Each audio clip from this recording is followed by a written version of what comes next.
Welcome to all of you. Now today's lecture is based on pharmaceutical jurisprudence, जिसमें बच्चों अपन को आज जो यूनिट अपन ले रहे हैं वो है ड्रग एंड कॉस्मेटिक एक्ट। एक बहुत ही इंपॉर्टेंट और इंटरेस्टिंग सिखा रहा हूं मैं आपको आज की चीज, इसको ध्यान से सुनिएगा स्टूडेंट्स। आपके जब तक आप फार्मासिस्ट रहेंगे लाइफ लॉन्ग, तब तक आज की जो चीजें मैं सिखा रहा हूँ that will be with you. अगर कोई बच्चा नहीं आया तो उसको इन्फॉर्म कर दो, today's class is very important students, ये शेड्यूल बहुत इंपॉर्टेंट है, ठीक है, वो ध्यान से सुनते रहिए। यस, मेरी स्क्रीन पूरी दिख रही है आपको। अब स्टूडेंट सबसे ऊपर जो मैंने लिखा है वो है pharmaceutical jurisprudence, that is subject name, ठीक है। अब सब्जेक्ट नेम में हम जो आज का टॉपिक ले रहे हैं स्टूडेंट्स, वो हमारा है ड्रग एंड कॉस्मेटिक एक्ट। इस ध्यान दीजिए, जहां मेरी लाइव रखने उस पे क्या लिखा हुआ बच्चों, ड्रग एंड कॉस्मेटिक एक्ट 1940। सबसे पहला इंपॉर्टेंट क्वेश्चन आपका बनता है बच्चों, वो है When this act was come, ये एक्ट कब आया? तो आप ईयर याद रखिएगा 1940। और इसके जो रूल बने थे एक्ट के कि दवाइयां कैसे सेल की जाएगी, दवाइयां कैसे बनाई जाएगी, मेडिसिन सेल कैसे होगी, मेडिसिन बनेगी कैसे बच्चों, उसके बारे में। तो उसमें याद रखना year drug and cosmetic act कब पास हुआ, तो ईयर राइट याद रखना 1940। दूसरी चीज बच्चों, रूल कब बने, तो रूल में ध्यान रखना है 1945। ये दो अलग अलग क्वेश्चन है, इसमें कंफ्यूज नहीं होना है, रिमेंबर स्टूडेंट्स, ठीक है। अब देखिए इसमें नेक्स्ट वो आता है शेड्यूल टू रूल। कुछ शेड्यूल होते हैं, उस शेड्यूल टू रूल मार्केट में जो भी मेडिसिन आती है या दवाई मेडिसिन से रिलेटेड स्टूडेंट्स कोई भी वर्क होता है, कोई भी वर्क होता है, तो उस केस में सबसे पहले उसके कुछ रूल्स होते हैं कंट्री वाइज कि कौन सी दवाई कैसे सेल होगी, कैसे मैन्युफैक्चर होगी, कैसे इंपोर्ट होगी, तो उसके शेड्यूल्ड होते हैं। जैसे आपके ट्रैफिक रूल्स होते हैं, अलग अलग कंपार्टमेंट में अलग अलग रूल्स होते हैं। तो इसी तरह से इसमें भी स्टूडेंट्स हमारे पास इसी तरह से रूल्स होंगे बेटा। तो उस रूल को मैं आपको याद करवा रहा हूँ। जैसे आप में से बहुत सारे बच्चे जो मेडिसिन शॉप पे देखते होंगे मेडिसिन वगैरह, या घरों में भी जो मेडिसिन अवेलेबल है, तो उसपे आप देखना पीछे की तरफ बच्चों आपको एक लिखा हुआ मिलेगा शेड्यूल एच, रेड कलर से शेड्यूल जी, यानी कि ये दवाई शेड्यूल एच में आती है, ये दवाई शेड्यूल जी में आती है। तो उस तरह के जो शेड्यूल्स होंगे वो हम लर्न करने जा रहे हैं। तो उसमें जाने से पहले स्टूडेंट्स हम आपको डेफिनेशन बता देते हैं कि ड्रग की डेफिनेशन क्या होगी, ड्रग की डेफिनेशंस क्या होगी। तो ड्रग की डेफिनेशन में बच्चों 4 वर्ड परमानेंट याद रखने हैं, जो ऑप्शन से भी पता लग जाएंगे आपके फार्मासिस्ट एग्जाम में भी और रिटन एग्जाम में भी, ठीक है। तो अब देखिए बच्चों, तो इसमें diagnosis, treatment, mitigation and prevention. Students वापस से बोल रहा हूं मैं 3 वर्ड, कौन से बेटा? पहला कौन सा हुआ आपका, जिसको क्या बोलेंगे, डायग्नोसिस। ड्रग क्या करती है, कोई भी सब्सटेंस केमिकल होता है, जरूरी नहीं है कि वो बॉडी के अंदर लिया गया हो, इवन बॉडी पे किसी का आइडेंटिफिकेशन करना हो, जैसे आपने डायबिटिक टेस्ट के लिए मान लीजिए रिएजेंट काम में लिया स्टूडेंट, तो वो उसमें भी काम आ जाएगा डायबिटिक टेस्ट के अंदर, ठीक है। तो इस तरह की जो चीजें होगी बच्चों, जो उसके अंदर चाहे वो डायग्नोसिस पर्पस के लिए काम में लिया गया सब्सटेंस हो, चाहे वो ट्रीटमेंट के लिए काम में लिया। मिटिगेशन का मतलब होता है निदान करना, किसी चीज को, डिजीज को हटाना, मिटिगेशन। प्रिवेंशन का मतलब रोकना, उस बीमारी को आगे नहीं बढ़ने देना, तो वो प्रिवेंशन कहलाता है बच्चों। तो इस तरह से हमारे पास में प्रिवेंशन वगैरह। तो ड्रग क्या हुई कि drugs are those substance which can diagnose, treatment, mitigation और प्रिवेंशन ऑफ एनी डिजीज और डिफिकल्टीज इन लिविंग थिंग, जिसमें ह्यूमन बीइंग भी हो सकता है और कोई एनिमल और भी कोई अदर लिविंग थिंग्स होती है, उनके लिए ये ड्रग्स। यहाँ ड्रग का मतलब मेडिसिन से बच्चों, ड्रग का मतलब मेडिसिन से बच्चों, ध्यान रखिएगा, ठीक है। तो यहाँ मेडिसिन की फॉर्म में उसको ट्रीट। अब मैं आपको बताता हूँ कि ड्रग एंड कॉस्मेटिक, यानी कि मार्केट में जब आप लाइसेंस लेकर के बिजनेस करने जाते हैं, तो इंडिया में जो भी बिजनेस होगा ड्रग से रिलेटेड, वो आपको 9 ड्रग एंड कॉस्मेटिक एक्ट, जो आपको लाइसेंस रिलीज होता है उसमें भी ये लिखा होता है कि you must follow the rule of act of drug and cosmetic act, drug and cosmetic act 1940 and rules 1945, ठीक है। अब ध्यान से सुनिए, अब एक एक चीज आपको मैं बारीकी से बता रहा हूँ, और ये पक्का याद रखना, आपके कोई भी ऑल ओवर इंडिया जो फार्मासिस्ट का एग्जाम होता है स्टूडेंट्स, उसमें प्लस आपके रिटन एग्जाम, दोनों में ये चीज, इसमें से कम 2 से 3 क्वेश्चन स्टूडेंट्स आपके इंपॉर्टेंट होंगे। तो आइए मैं आपको सिखाता हूँ स्टूडेंट्स इसके अंदर किस तरह से होगा। तो एक चीज याद रखनी बच्चों, वो है शेड्यूल टू रूल। जैसे आप मार्केट में जितनी भी मेडिसिन देखेंगे बच्चों, तो उस मेडिसिन पे आपको लिखा मिलेगा शेड्यूल एच, शेड्यूल जी। तो ये शेड्यूल क्या है? तो इंडियन गवर्नमेंट से एक्ट और रूल बनाए जाते हैं, उसको हमें फार्मासिस्ट को फॉलो करना होता है, या जो भी इस बिजनेस से जुड़ा हुआ होता है उसको ये रूल फॉलो करने होते हैं। उसको कोई लाइसेंस भी लेना है तो इस एक्ट के तहत, जैसे ड्रग का क्या हो सकता है बच्चों, इंपोर्ट हो सकता है ड्रग का, आप मैन्युफैक्चरिंग कर सकते हैं, आप सेल कर सकते हैं, आप डिस्ट्रीब्यूशन कर सकते हैं। तो ये जितनी भी चीजें होगी बच्चों, ये पूरी की पूरी आपके इस शेड्यूल के तहत आएगी। तो अपने पास में कितने शेड्यूल है और किसके अंडर में कौन सी ड्रग आएगी, क्या कौन सा शेड्यूल हमें कौन सा इंस्ट्रक्शन देता है, वो इसमें इंपॉर्टेंट है बच्चों। तो वो देखिए, हाँ वो नेटवर्क आ जाएगा बेटा बीच बीच में, डोंट वरी। यस, तो सबसे पहले है बच्चों ए। ओके, ए जो है, ए से याद रखना शेड्यूल ए। शेड्यूल ए किससे रिलेटेड है? शेड्यूल ए का मतलब होता है स्टूडेंट, शेड्यूल ए कहलाता है बेटा ए फॉर एप्लीकेशन, यानी कि आपको कभी भी इंडिया के अंदर कोई लाइसेंस लेना है तो वो शेड्यूल ए के अंडर में आएगा। किसमें आएगा? शेड्यूल ए के अंडर में, ठीक है। तो उसमें आएगा एप्लीकेशन ऑफ लाइसेंसेस, यानी कि कोई भी एप्लीकेशन अप्लाई करना आपको लाइसेंस के लिए, तो वो शेड्यूल ए में आएगा। तो एप्लीकेशन से रिलेटेड जो भी काम होगा वो शेड्यूल ए के तहत होगा, ड्रग एंड कॉस्मेटिक एक्ट के अंदर, पहली चीज। दूसरा होगा बच्चों शेड्यूल बी। शेड्यूल बी जो होता है, बी का मतलब बोरो, बोरो का मतलब मनी वगैरह कुछ हो सकता है, तो बोरो करना कोई भी चीज।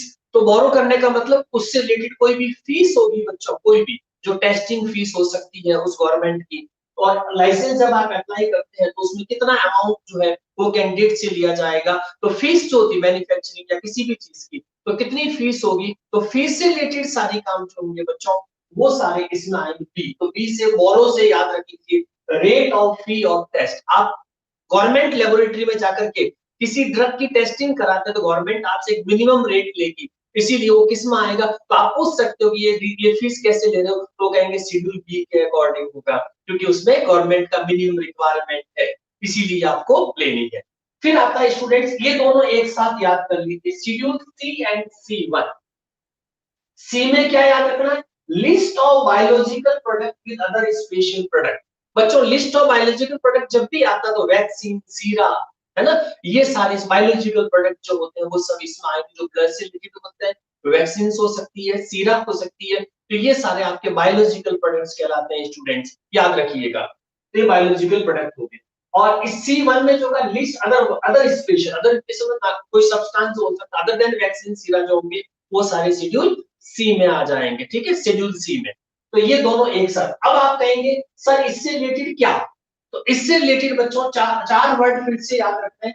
इंपोर्ट, शेड्यूल C1 की दवाइयां जो इंपोर्ट करनी हो, चाहे सेल करनी हो, चाहे डिस्ट्रीब्यूशन करना हो, और चाहे मैन्युफैक्चरिंग करनी हो बच्चों, तो इसका सारा जो कंपार्ट जो नोट डाउन होगा वो सारा C एंड C1 के तहत होगा। तो शेड्यूल C1 में ये दोनों चीजें आएगी। उसके बाद आता शेड्यूल डी, किससे रिलेटेड है बिजनेस में। तो शेड्यूल डी जो होता है, डी से याद रखो, जैसे आप मार्केट जाते हैं बच्चों तो आप क्या मांगते हैं? डिस्काउंट। क्या मांगते हैं? तो डी फॉर डिस्काउंट। तो यहाँ पे एक टेक्निकल वर्ड है बच्चों जिसको बोलते हैं एग्जेम्पशन, एग्जेम्प्टेड, यानी कि आप किसी में छूट लेनी हो तो गवर्नमेंट टाइम टू टाइम किसी पर्टिकुलर इश्यू के अंदर उसको छूट देती है। ये ड्रग जैसे आपको फैक्ट्री पे लगाई टैक्स की छूट या और भी एग्जेम्पशंस मिलता है, छूट। तो वो एग्जेम्पशंस जो होगा बच्चों, वो एग्जेम्पशंस आपका लिस्ट ऑफ ड्रग एग्जेम्प्टेड, जिसपे टैक्स नहीं लग रहा हो या जिसमें छूट देती गवर्नमेंट अपनी तरफ से बच्चों, तो उसको बोलते हैं लिस्ट ऑफ ड्रग एग्जेम्प्टेड। तो डी से याद रखिए, डी फॉर डिस्काउंट। आप भी मार्केट जाते डिस्काउंट मांगते हैं, वैसे इसमें भी डिस्काउंट से रिलेटेड जो होगा वो सारा शेड्यूल डी में आया एज पर इंडियन गवर्नमेंट, ठीक है। उसके बाद में E1 याद रखिए स्टूडेंट, E1। ई क्या होता है? ई भी बहुत अच्छी ट्रिक है। ई फॉर एनिमी, एनिमी मतलब दुश्मन, ऐसा सब्सटेंस जो पॉइजनस हो। तो आप याद रख सकते हैं बच्चों इसके अंदर कि ये जो ई है ये एनिमी, ऐसा केमिकल जो हमारा एनिमी हो। एनिमी कौन होगा? कि इसको खाते ही तबीयत खराब हो जाए तो उसको अपन एनिमी बोलेंगे। इसमें याद रखना list of poisonous substance, list of poisonous substance कि ये पॉइजन होते हैं। तो पॉइजन को जब आप पैक करेंगे बच्चों तो उस पे लिखा रहता है डेंजर। आपने देखा एक वो बहुत बड़ा होता है, नीचे दो बोन्स बनी हुई होती है कि very danger, do not eat, do not touch, away from child, इस तरह की चीजें जो लिखी जाती है बच्चों उसके ऊपर, तो ये सारी चीजें उसके अंदर आएगी। तो ये किसमें आया? ई से एनीमी, याद रह जाएगा बच्चों। ओके, उसके बाद आता schedule F and F1, F and F1। तो शेड्यूल एफ एंड F1 जो होता है बच्चों याद रखिएगा, provision for testing, storage, packing, labelling of C and C1। तो अभी अपन ने ऊपर देखा था सी एंड C1 क्या है बच्चों, सी एंड C1 क्या, एक बायोलॉजिकल के लिए, एक other than biological species product के लिए, उनकी टेस्टिंग, उनका स्टोरेज, उनकी पैकिंग करने का, और उनके लेबलिंग इंस्ट्रक्शन कहाँ मिलेंगे, कैसी पैकिंग होनी चाहिए, कहाँ कितने टेम्परेचर पे स्टोर होना चाहिए, ये सारी इंफॉर्मेशन किसके तहत मिलेगी? शेड्यूल कौन सा? F and F1।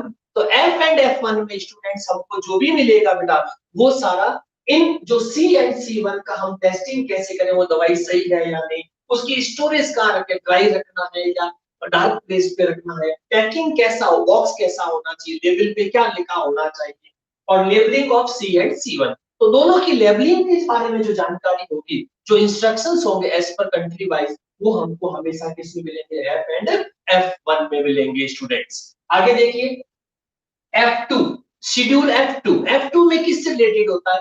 तो आप देखेंगे मार्केट में जब आप जाते हैं तो आपने देखा सर्जिकल ड्रेसिंग के आइटम्स मिलते हैं, सर्जिकल ड्रेसिंग्स के, जैसे आपकी सीजर्स वगैरह है, तो वो किस मेटल की बनी होनी चाहिए, उसकी क्वालिटी और प्योरिटी कितनी होनी चाहिए बच्चों, वो भी उसमें इंक्लूड होता है। ठीक है, इसीलिए इस केस में स्टैंडर्ड फॉर सर्जिकल ड्रेसिंग, तो सर्जिकल ड्रेसिंग्स के पैरामीटर, स्टैंडर्ड पैरामीटर्स क्या होंगे बच्चों, वो सारी इसके अंदर आएगी। ठीक है, तो स्टैंडर्ड फॉर सर्जिकल, तो F2 से याद रखिएगा बच्चों, सर्जिकल ड्रेसिंग्स में काम आने वाले सारे आइटम, यानी कि उसकी मैन्युफैक्चरिंग से लगा करके उनके डिस्ट्रीब्यूशन सेल तक, वो सारा शेड्यूल किसमें जाएगा? F2 में जाएगा स्टूडेंट्स, F2 में। उसके बाद आता है F3। ठीक है, F3 में जो होगा बच्चों वो है standard for sterilised umbilical tap. Tap देखा बच्चों, आप कभी आईवी सेट डालते हैं कोई पेशेंट को, तो आईवी सेट के साथ में आपने देखा व्हाइट कलर की टैप लगाते हैं, टैप स्टिक कर देते हैं साथ में, तो वो जो टैप व्हाइट कलर की साथ में लगाई है तो ये सर्जिकल टैप कहलाती है, जिसका नाम होता है बच्चों स्टरलाइज्ड अम्बेलिकल टैप। ठीक है, अम्बेलिकल टैप लगाता है कि उसको इन्फेक्शन नहीं फैले, अम्बेलिकल टैप होती है उसके ऊपर, और वो लगाते हैं। तो उसका भी एक स्टैंडर्ड होता है कि उसके अंदर किसी तरह की कोई स्टरलाइज्ड होनी चाहिए, क्योंकि आप आईवी में लगाएंगे तो कोई भी इन्फेक्शन सीधा आपके ब्लड में जा सकता है बच्चों। इसीलिए गवर्नमेंट ये शेड्यूल बना देती है कि जो भी आप उस पर्टिकुलर पॉइंट जहां पंक्चर किया आपने वेन को, उस आसपास में जो भी मटेरियल रखेंगे वो स्टरलाइज्ड का मीनिंग होता है free from bacteria, free from bacteria, और कोई भी कंटामिनेटेड जो चीज होती है जो हमारी बॉडी में जाने के बाद में वो इन्फेक्शन फैला सकती है, तो ऐसे कंटामिनेशन रोकने के तहत जो भी अम्बेलिकल टैप हम जो काम में लेते हैं आईवी सेट कहीं भी स्टिक करने के लिए, आपके लग गई तो वहां लगा दी, तो ये सारी चीजें बच्चों स्टरलाइज्ड होनी चाहिए। ये इस शेड्यूल के अंदर पूरा बताया जाता है किस टाइप का मटेरियल काम में लेंगे, कैसी टैप होगी, वो सारा इसमें आएगा। उसके बाद में बच्चों आता है F schedule double F। Schedule develop में आता स्टैंडर्ड ऑफ ऑप्थाल्मिक प्रिपरेशन। बच्चों ऑप्थाल्मिक प्रिपरेशन यानी कि जो भी आंख कान गले, ये आंख कान की स्पेस की जितनी भी दवाइयां होती है इनको ऑप्थाल्मिक प्रिपरेशंस में लेते हैं, है ना। एक होता है पेरेंट्रियल, इंजेक्शन जितने भी लेते हैं बच्चों वो पेरेंट्रियल में होता है, और ये वाली आपकी किसमें आएगी? तो ऑप्थाल्मिक के फॉर्म के अंदर आंख या कान के लिए, यानी कि ईयर और आईज के लिए जो काम में ली जाती है उनके लिए इंपॉर्टेंट टर्मिनोलॉजी है जिसको क्या बोलते हैं बच्चों? यस स्टूडेंट्स, क्या बोलेंगे उसको? Ophthalmic preparation. ऑप्थाल्मिक प्रिपरेशन का क्या स्टैंडर्ड होना चाहिए, ये सारा आपको इस शेड्यूल के अंदर लिखा हुआ मिलेगा students. What type of schedule instruction is required, कैसी इंस्ट्रक्शन होनी चाहिए इस कंट्री के अंदर, जो स्टैंडर्ड मैच होगा वो किस तरह की प्रिपरेशन जो अलाउ करेगी गवर्नमेंट, तो उसमें अपन को सारे वो पैरामीटर सेट करके फिर ऑप्थाल्मिक मार्केट में आता है। तो ये मैन्युफैक्चरिंग तक हमें सारे रूल्स फॉलो करने होते हैं, तभी जाकर के वो आप मार्केट में उसका बिजनेस कर सकते हैं शेड्यूल के अकॉर्डिंग। तो ऑप्थाल्मिक के लिए ये स्टैंडर्ड इस शेड्यूल के अंदर अपन को पता लगेंगे। अब आइए बच्चों सेकंड पार्ट इसी का कंटिन्यूएशन में, शेड्यूल जी वेरी इंपॉर्टेंट, ये आपके हर फार्मासिस्ट एग्जाम में आता बच्चों, याद रखिए शेड्यूल जी। तो आप किसी को रेस्पेक्ट देते तो उसके पीछे क्या लगाते हैं, जी, जैसे डॉक्टर जी, फार्मासिस्ट जी, नर्स जी, जी लगाते हैं। तो आप ये समझ लीजिए कोई पेशेंट एडमिटेड है या कहीं पे है तो ऐसी दवाइयां, those drug which can given under the supervision of RMP, registered medical practitioner, ये बुक में लिखा मिलेगा।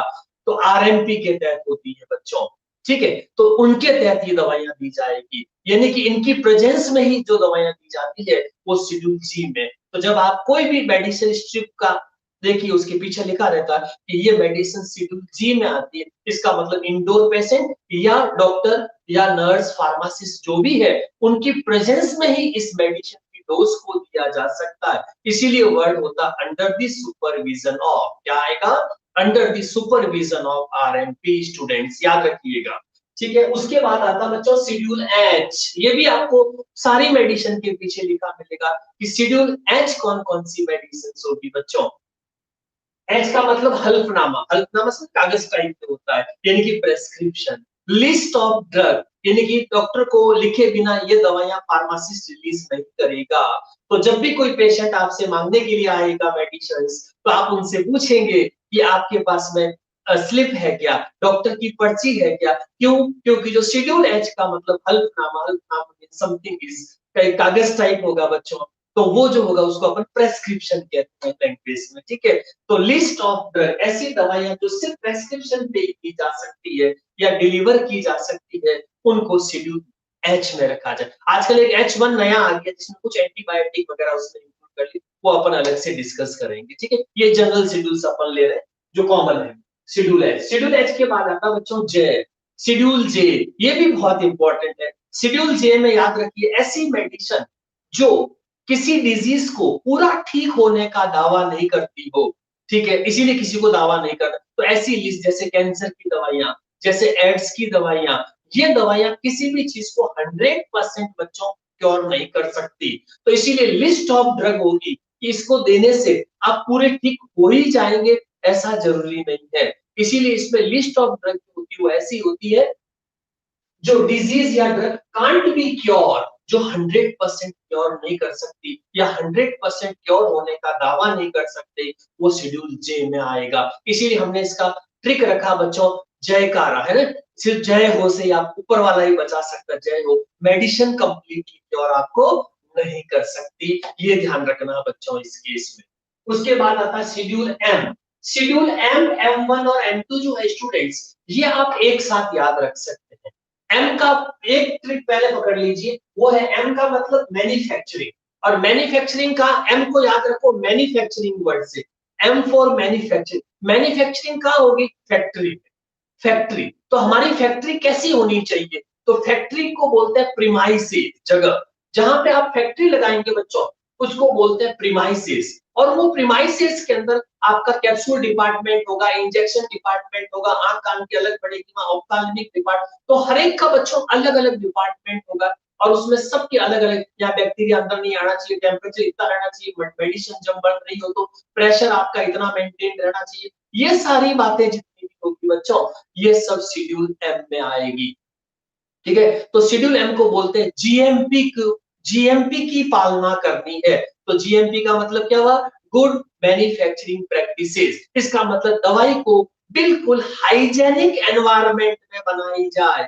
इसीलिए आपकी जो बिल्डिंग बननी चाहिए बच्चों वो बहुत ही एकदम आर्किटेक्ट डिजाइन तरीके से होनी चाहिए, ताकि उस मेडिसिन के अंदर किसी भी तरह का बच्चों इन्फेक्शन ना हो, इसीलिए उसके लिए जीएमपी बनाई गई है। जैसे सिंपल सा एग्जांपल है, कोई बच्चा स्कूल जाता है तो अपन कहते हैं गुड प्रैक्टिसेस होती है उसकी, जैसे वो टाई भी लगाएगा, इन शर्ट करेगा, बैग लटकाएगा, पानी की बोतल, तो अपन क्या कहें, दैट्स डेली करिए, तो गुड प्रैक्टिस हो गई। तो जीएमपी गुड मैन्युफैक्चरिंग प्रैक्टिस, हमारा प्रीमाइसेस इतना अच्छा हो कि वहां सारी चीजें हाइजेनिक बने, तो उसकी गवर्नमेंट ने रिक्वायरमेंट निकाल रखी है अलग अलग बच्चों कि उसके अंदर आपका क्या प्रीमाइसेस होना चाहिए, लाइट इनसाइड होनी चाहिए, बिल्डिंग कैसे बननी चाहिए, तो वो सारे डिजाइन जो भी होते हैं वो schedule M. M for manufacture, तो फैक्ट्री से रिलेटेड जो भी रिक्वायरमेंट ऑफ फैक्ट्रीज होगी एम। M1 होता है बच्चों होम्योपैथिक, यानी कि हमारी जो अंग्रेजी दवाएं जिसको बोलते हैं अपन, वो शेड्यूल एम में आती है। उससे फैक्ट्री में क्या क्या प्रीमाइसेस में रिक्वायरमेंट होती है वो तो एम में आएगी। होम्योपैथिक नाम सुना हो बच्चों आपने, होम्योपैथिक मेडिसिन का फैक्ट्री कहाँ मैन्युफैक्चर होगी, क्या मिनिमम रिक्वायरमेंट है स्टूडेंट्स, वो सारी आपकी इसमें आएगी बच्चों M1, जिसको बोलते हैं GMP, गुड मैन्युफैक्चरिंग प्रैक्टिसेस इन होम्योपैथिक मेडिसिन के लिए कौन सी होगी, वो सारी इसमें आएगी स्टूडेंट। फिर M2 जो होता है बच्चों, ये होता है कॉस्मेटिक। तो आपने देखा होगा अभी अपने जब शेड्यूल का नाम लिखा, देखो उसमें क्या लिखा हुआ है, ड्रग एंड कॉस्मेटिक एक्ट। क्या वर्ड आया बच्चों, drug and cosmetic act word use हुआ है स्टूडेंट। इसका मतलब ड्रग का अलग अपना एक शेड्यूल है जहाँ पे प्रीमाइसेस कैसा होना चाहिए, क्योंकि जो कॉस्मेटिक होती है स्टूडेंट ये इन नहीं होती, खाली सरफेस पे या स्किन पे आप लगा रहे हैं, तो उसकी एक रिक्वायरमेंट अलग होती है, इसीलिए उसको अलग डिपार्टमेंट, एक अलग मैन्युफैक्चरिंग यूनिट होती है पूरी पूरी, इसीलिए इसको शेड्यूल M2। M2 का मतलब कॉस्मेटिक, तो ऐसे याद रख सकते हो, जैसे M और M1 जो है ये तो इनसाइड जहाँ पे भी बनेगी उन दवाइयों के लिए, तो M से M1 पहली प्रायोरिटी क्या है, इनसाइड होकर के आपको ठीक होना है। M2 क्या है, ठीक होने के बाद हमें अच्छा दिखना है, तो वो कॉस्मेटिक हो, तो वो M2 में चला गया, सेकंड प्रायोरिटी पे चला गया, है ना। तो आपकी दो प्रायोरिटी हो गई, पहली प्रायोरिटी बच्चों मेडिसिन अच्छी होनी चाहिए ताकि हम हेल्दी रहे, दूसरी प्रायोरिटी फिर हम अच्छे दिखे तो उसके लिए फिर कॉस्मेटिक रिक्वायरमेंट्स आ जाएगी, ठीक है, तो वो इसके तहत हो जाएगी बच्चों इसके, ओके, होम्योपैथिक और ये हो जाएगी गुड, और M2 कॉस्मेटिक। उसके बाद स्टूडेंट्स N आता है, शेड्यूल N। N से याद रख लेना बच्चों, N से फिर ट्रिक बता, जैसे आप दौड़ते हैं तो क्या वर्ड यूज करते हैं, रनिंग, ठीक है, तो दौड़ने में जैसे आप रनिंग यूज करते हो, रनिंग में कौन सा वर्ड हाईलाइट हो रहा है, N। कौन सा वर्ड हाईलाइट हो रहा है बच्चों, N वर्ड हाईलाइट हो रहा है स्टूडेंट्स। तो इसमें भी याद रखिएगा, हॉस्पिटल्स के अंदर अगर आपको कहीं पे फार्मेसी रन करनी है, मेडिसिन बनानी हो, तो उसके लिए मिनिमम क्या इक्विपमेंट चाहिए, क्या सोर्सेस चाहिए, ताकि एक हॉस्पिटल के अंदर छोटा डिपार्टमेंट या टेम्परेरी में कुछ मेडिसिन को जो है वो फॉर्मुलेट किया जा सके, कुछ को, है ना, जो रिक्वायर। तो list of minimum equipments, books, furniture, glassware और आपका स्पेस जो भी चाहिए, तो इसको बोलते हैं शेड्यूल है, रनिंग ऑफ फार्मेसी। तो फार्मेसी को हॉस्पिटल डिपार्टमेंट की तरह चलाने के लिए हमें मिनिमम कितनी रिक्वायरमेंट है स्टूडेंट्स, वो सारी रिक्वायरमेंट फॉलो करने के लिए हमें क्या पढ़ना पड़ेगा, शेड्यूल एन के तहत आपको इस कंट्री के अंदर फॉलो करना है। तो ये आपका शेड्यूल एन हो गया। फिर आता है बच्चों schedule O. Schedule O standard for disinfectant, क्या होगा, ओडी, जैसे कार आती है ना, ओडी, ओडी से याद आपको याद रह जाएगा ना, ओडी आ गई, तो ओडी का मतलब जो ओ तो हो गया, वो तो शेड्यूल ओ हो गया, किसके तहत, डिसइंफेक्ट, तो डी का याद रख लीजिए, डिसइंफेक्टेंट। तो ओडी कार याद रहेगी तो आपको शेड्यूल ओ का याद रह जाएगा कि जितने भी डिसइंफेक्टेंट होते हैं, स्प्रे करते हैं अपन नॉन लिविंग थिंग्स पे, जैसे हार्पिक या कोई भी चीज ऐसी जो आप टॉयलेट प्रिपरेशंस आप काम में लेते हैं, जो डिसइंफेक्ट स्प्रे कहीं पे मॉस्किटो किल करने के लिए करते हैं, तो ये सारे आपके डिसइंफेक्टेंट जो लिक्विड फॉर्म में जैसे कि आते होंगे, तो ये सारे ओडी में आते हैं, किसमें आते हैं, ओडी में, ठीक है, तो ये ओडी हो जाएगा स्टूडेंट, तो इसमें डिसइंफेक्टेंट आते हैं। फिर होता है बच्चों पी। पी से फिर से ट्रिक है स्टूडेंट, पी को कैसे याद रखें, तो शेड्यूल पी में क्या आता है, तो शेड्यूल पी से याद रख लीजिए पीरियड्स, पीरियड्स मतलब टाइमिंग, ठीक है, तो इसमें आएगा list of life life periods of drug, यानी कि जो बहुत lengthy life periods of drug होती है उसको हम शेड्यूल पी में, पी से पीरियड्स वर्ड याद रख लीजिए, आपको याद रह जाएगा स्टूडेंट्स, ठीक है। उसके बाद क्यू, ठीक है, क्यू का मतलब होता है बच्चों list of coal tar colour permitted in cosmetic. जब आप मार्केट से कॉस्मेटिक पढ़ते हैं तो कोई व्हाइट होता है, कोई दूसरे कलर में होता है, कोई पिंक कलर में होता है, तो क्यू, क्यू का मतलब याद रख लो, हम किसी से क्वेश्चन पूछ सकते हैं, क्यों ये पिंक क्यों है, ये ग्रीन क्यों है, ये व्हाइट क्यों है, तो क्यों में क्यों अपना आ जाएगा, ठीक है, तो अपने आप से क्वेश्चंस करेंगे क्यों, तो क्यू से शेड्यूल याद हो जाएगा। शेड्यूल क्यू में क्या आता है कि जो भी परमिटेड कलर होते हैं कॉस्मेटिक के अंदर, वही, जैसे मान लो कोई इसमें फेशनिंग करता तो माउथ पे जो भी आप पाउडर वगैरह लगाते हैं, जो भी है ना मेकअप पाउडर, तो उसमें देखो अलग अलग कलर्स होते हैं, आप हल्के से पिंकिश दिख जाते हैं, क्या वो कलर स्किन पे जाने पे ऐसा तो नहीं किसी स्किन को हार्म कर दे, इसीलिए उसमें एक स्टैंडर्ड सेट होता है कि इस तरह के कलर को ही बच्चों आप यूज कर सकते हैं। यानी कि जो शेड्यूल्ड के तहत जो कंपनीज होती है वो एक पर्टिकुलर टाइप का कलर ही बच्चों यूज कर सकती है, ध्यान रखिएगा, ठीक है। तो ये पक्का ध्यान रखना है इसके अंदर।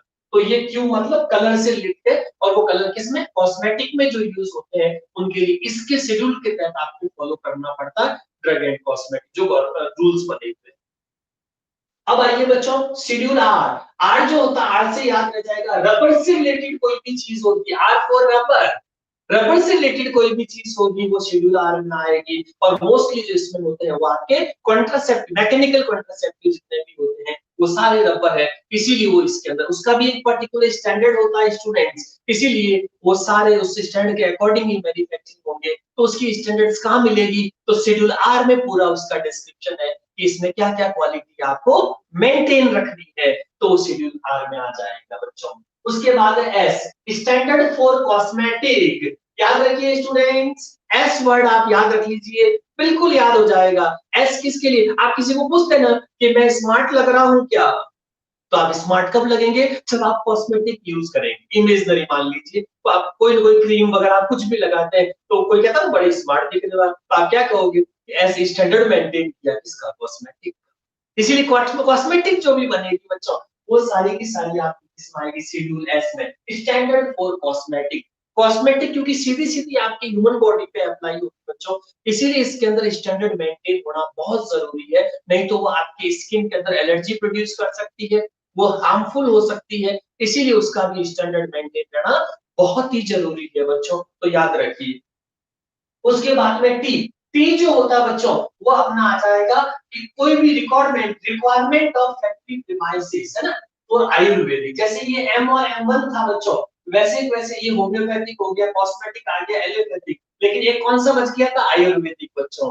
तो आयुर्वेदिक जो होती है जितनी मेडिसिन, उसकी फैक्ट्री कैसी होनी चाहिए, उस फैक्ट्री में डिपार्टमेंट कैसे होने, वहां मेडिसिन जब बढ़ेगी तो हमें कौन से स्टैंडर्ड रूल अप्लाई करने हैं बच्चों, तो वो सारे के सारे आपको जो है वो इस शेड्यूल के तहत इंस्ट्रक्शन मिलेंगे, शेड्यूल टी। ठीक है, तो याद कैसे रख लोगे, टाटा, टी ए, टाटा, यानी कि जो शेड्यूल टी है वो आयुर्वेदिक के प्रीमाइसेस को बताती है, तो आप किसी को टाटा करते हैं तो उसमें टी ए यानी कि schedule T Ayurvedic, schedule T Ayurvedic, तो आयुर्वेदिक से रिलेटेड होगा, ये आप इसमें याद रख सकते हैं बच्चों, स्टूडेंट्स याद रखिएगा। ओके, उसके बाद यू एंड यू1 आप चाहे तो एक साथ याद कर सकते हैं बच्चों, तो इसमें आ जाएगा particulars to be shown in manufacturing raw material analytical record, यानी कि रिकॉर्ड कीपिंग होगी। यू का मतलब यहाँ पे हो गया बच्चों रिकॉर्ड कॉपी, यू मतलब तुमने रिकॉर्ड मेंटेन किया या नहीं, ठीक है, यू तुमने रिकॉर्ड मेंटेन किया है, वेर इज रिटर्न, अपन कहते हैं show me where is return, तो रिकॉर्ड कीपिंग जो भी होगी स्टूडेंट्स हमारी, वो रिकॉर्ड कीपिंग सारी की सारी बच्चों मेंटेन्ड होती है, सारी चीजें ऑफिशियल होती है।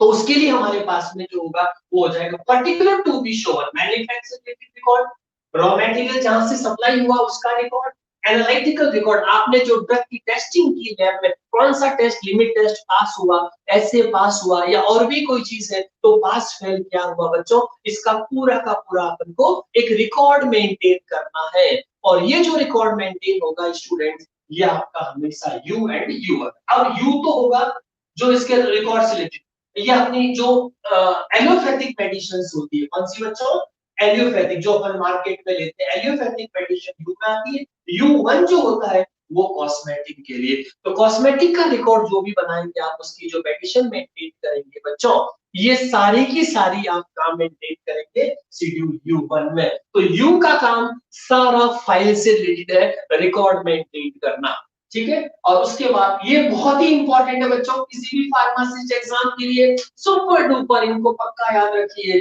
जैसे जी और एच इंपॉर्टेंट है, ज्यादातर क्वेश्चन आता ही आता है इनपे, इसी तरह से वी डब्ल्यू एक्स वाई, ध्यान से सुनिए, इनकी भी ट्रिक है कैसे याद करें। यस, तो सबसे पहले वी जो होता है बच्चों standard for patent and proprietary medicine, जो भी पेटेंट या प्रोप्राइटरी मेडिसिन होती है, यानी कि इसको विक्ट्री से याद रख सकते हैं आप, वी फॉर विक्ट्री। तो विक्ट्री में बच्चों पेटेंट एंड प्रोप्राइटरी मेडिसिन जितनी भी होगी वो सारी की सारी आपकी इसमें आएगी, इसीलिए विक्ट्री से याद रख लीजिए ना, कि विक्ट्री पाई, हमने victory pi, file for patent and proprietary, तो विक्ट्री पाई, ठीक है, तो पेटेंट एंड प्रोप्राइटरी से याद रह जाएगा शेड्यूल बी में। उसके बाद है बच्चों शेड्यूल डब्ल्यू, वेरी इंपॉर्टेंट, जो आजकल गवर्नमेंट भी हाईलाइट कर रही है, जितने भी गवर्नमेंट हॉस्पिटल्स आप देखेंगे उसमें जेनेरिक मेडिसिन सेल हो रही है। जेनेरिक मेडिसिन में बच्चों तरीका वही होता है, ब्रांडेड नहीं होकर के वो इफेक्ट वो का वो देती है, लेकिन सस्ती होती है। तो आप कभी मार्केट जाते हैं तो आप सरप्राइज करते हैं ना, कोई चीज एकदम सस्ती मिल जाती है, वाह कितनी सस्ती। तो वाव में स्पेलिंग में क्या था, डब्ल्यू, वाव, तो वाव में डब्ल्यू वर्ड याद रख लीजिए बच्चों। ये जो वाव में डब्ल्यू वर्ड है इसका मतलब जेनेरिक मेडिसिन से रिलेटेड है, क्योंकि वो सस्ती होती है। कौन कौन सी मेडिसिन की जेनेरिक मैन्युफैक्चरिंग है, हमारे पेरियोडिक सेल है, तो उस डिस्क्रिप्शन आपको मिलेगा स्टूडेंट, वो पूरा का पूरा शेड्यूल डब्ल्यू में मिलेगा। तो आपसे पूछेंगे शेड्यूल डब्ल्यू किससे रिलेटेड है, तो आप कहेंगे student schedule W is related to, wow कितनी सस्ती, यानी कि generic medicine, list of generic medicine. आगे आपको लिस्ट याद करूंगा कौन कौन सी मेडिसिन इसमें आती है। उसके बाद है बच्चों, तो ये जेनेरिक हो गया। फिर आता एक्स, एक्स का मतलब आप कई बार किसी को कहते हैं ना मना करना, क्रॉस, ये मत खाइए, ठीक है, तो मना का मतलब नारकोटिक, क्योंकि नारकोटिक जो होती है बच्चों, ऐसी मेडिसिन लेने से आपको एडिक्शनल हो जाता है, एडिक्शनल इफेक्ट आ जाता है, इसीलिए ऐसी मेडिसिन को मना किया जाता है। तो नारकोटिक जितनी भी होगी बच्चों, बच्चों जितनी भी नारकोटिक मेडिसिन होती है, नारकोटिक कौन सी, मॉर्फिन, कोडीन, हेरोइन, इस तरह की जो दवाइयां होती है वो एक्स यानी कि नारकोटिक सब्सटेंस से रिलेटेड होता है। इसीलिए ऐसी दवाओं के लिए आरएक्स जो पीछे अलग से लिखते हैं रेड कलर में, वो इसीलिए नार्कोटिक इससे डेंजर होती है, लेकिन कुछ पर्टिकुलर कंडीशंस के अंदर इनको ऑफिशियली दिया जाता है परमिशन के बाद। तो इसीलिए इसमें ध्यान रखना एक्स। तो ड्रग इसकी इस पूरे नार्कोटिक की चाहे इंपोर्टिंग करनी हो, चाहे मैन्युफैक्चरिंग करनी हो, चाहे सेल करनी हो, चाहे नार्कोटिक से रिलेटेड आपका सारा इंस्ट्रक्शंस इस पर्टिकुलर में मिलेगा। उसके बाद वाई, जैसे गाना था ना बहुत पहले, वाई दिस कॉलमरी डी, है ना, तो यहाँ पे इसी तरह से Y guideline for clinical trial, यानी कि ऐसी दवाइयां जो अभी मार्केट में नहीं आई हो, जिसका क्लिनिकल ट्रायल चल रहा हो, है ना, तो ऐसी दवाइयां अपन को उनकी पूरी इंफॉर्मेशन होनी चाहिए कि उसका फर्स्ट ट्रायल पूरा हो गया, सेकंड उसमें क्या इंस्ट्रक्शन है, कैसे क्लिनिकल, प्री क्लिनिक कैसे हुआ, क्लिनिक कैसे हुआ, तो उसकी जितनी भी इंफॉर्मेशन होगी बच्चों क्लिनिकल ट्रायल्स की, वो सारी आपकी इसमें आएगी। तो guideline for clinical trial of import manufacturing of new drug, यानी कि आप किसी को इंपोर्ट कर रहे हैं तो उस मेडिसिन का क्या इंस्ट्रक्शंस होगा बच्चों, ये उसमें ध्यान रखना है। तो ये हमारे पास में कुछ इफेक्टिव शेड्यूल है बच्चों, और ये इतने इंपॉर्टेंट है कि इसमें से कम किसी के एग्जाम्स के अंदर 2 to 3 क्वेश्चन इससे रिलेटेड होते हैं। तो जूरिस्प्रूडेंस का सबसे इंपॉर्टेंट कंपोनेंट ये वाला है। तो ये तो हुआ बच्चों आज का लेक्चर कंप्लीट, इसको याद करिएगा, ये बाद में आपका YouTube